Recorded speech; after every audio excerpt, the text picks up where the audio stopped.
Hello and welcome. My name is Dr. Jeremie, and today I'll be walking you through how to create a thesis statement.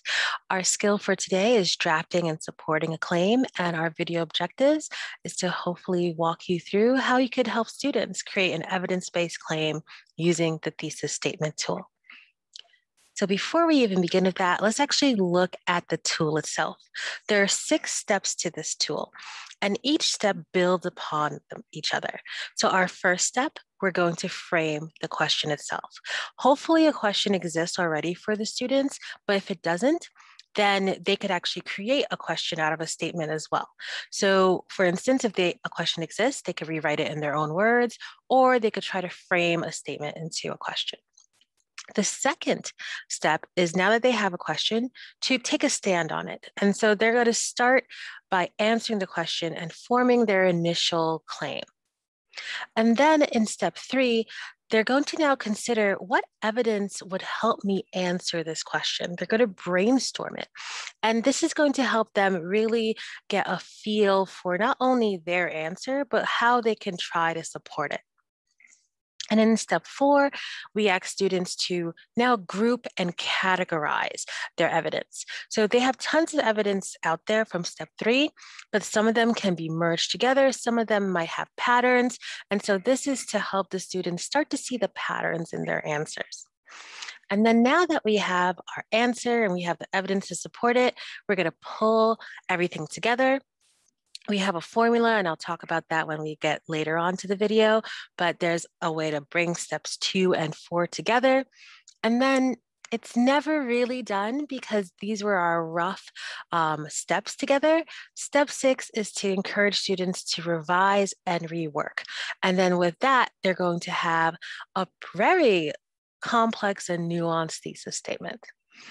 So you may choose to answer a question that you're working on during the unit, or you may wish to use a model from something the students had previously done. One of the stuff that we have done is in Unit 3, especially day 15, we have a Cold War question that would be really good for this.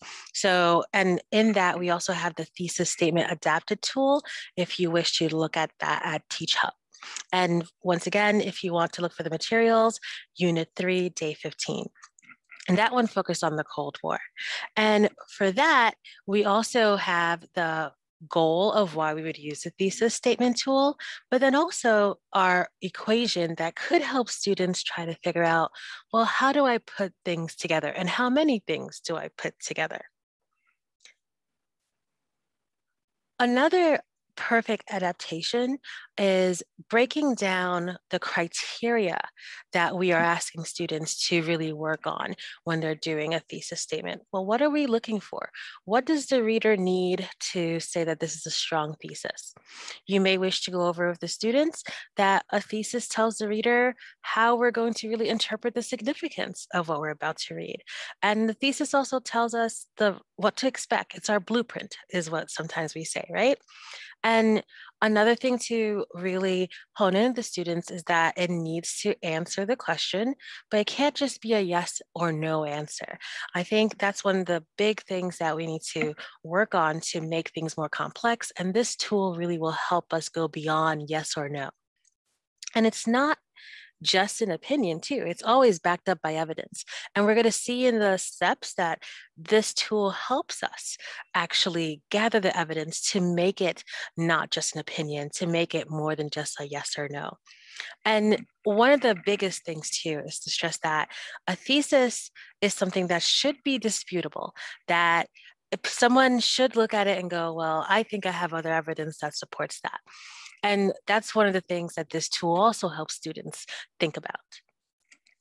Like I said before, you may wish to model it within the units or content, or you may wish to use previous content. I'm going to do an example from something they've learned in 9th grade. And just to give them comfortable with the content, I would probably do something from something they already know. So for instance, the content here is going to be on the Renaissance to gather up information. And the question will be, what factors led to the rise of the Renaissance in Italy?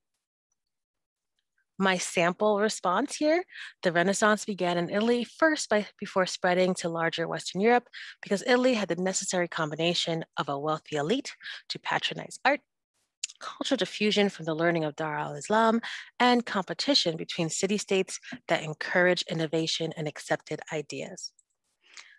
You may wish, when you're showing an exemplar to the students, to put it side by side by the criteria that we just mentioned. Does it do everything that we just asked it to do? So does this model, does our exemplar fit the criteria? And you may wish to go over, does it tell us the significance? Does it tell the reader what to expect? And is this arguable? Well, why don't we break it down in the tool and actually see how I got to this? So I would walk the students through breaking down the prompt, and I would walk the students through getting to my exemplar. So in step one in the tool, we already had a question. So the goal here is to really try to understand it in my own way. So I would rewrite the question, what factors led to the rise of the Renaissance in Italy, by saying, well, why did the Renaissance start in Italy?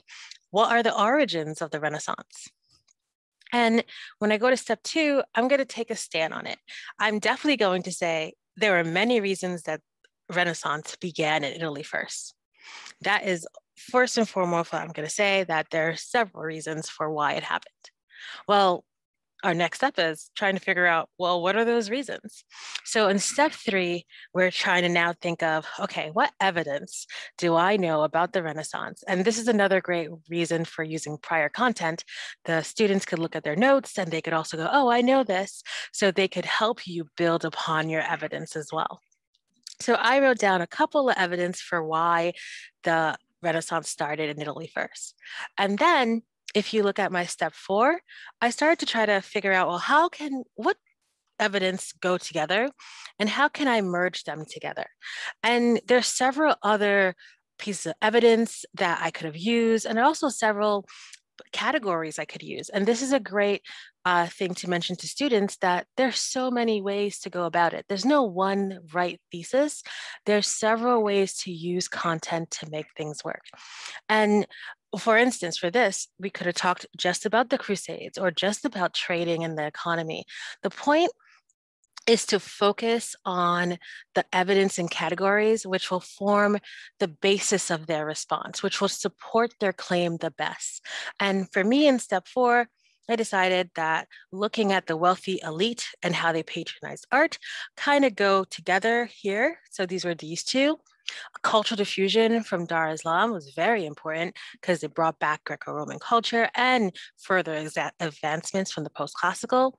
And then also this competition between the city-states really was important to me. And so these were my three main categories. So now that you have worked through answering the question and gathering your evidence, now we need to figure out, well, how would you put them together? So we have a equation that hopefully would help you and your students put things together. And it's step two, your belief about the topic, plus step four, the categories that you had put together. So if you see, that's exactly what I had done here. I would show the students, look at how step two really helps feed into step four. And the because is going to be a really important part of here. That additional because is going to help show the reader that you are explaining why your answer and claim is correct. Great. And once again, the next step is to revise, because now we want to polish it. This is just putting it together. But if we look at the final product, we're going to make it a little bit more smoother. We're going to polish our work. And the final thesis could have looked many different ways as well. But I think it's important to show the students that it's not just one version that you're drafting, and it's okay to keep reworking. I hope this was helpful for you. I hope you feel more comfortable introducing this tool to the students, and you can find all these materials on TeachHub. Have a great day.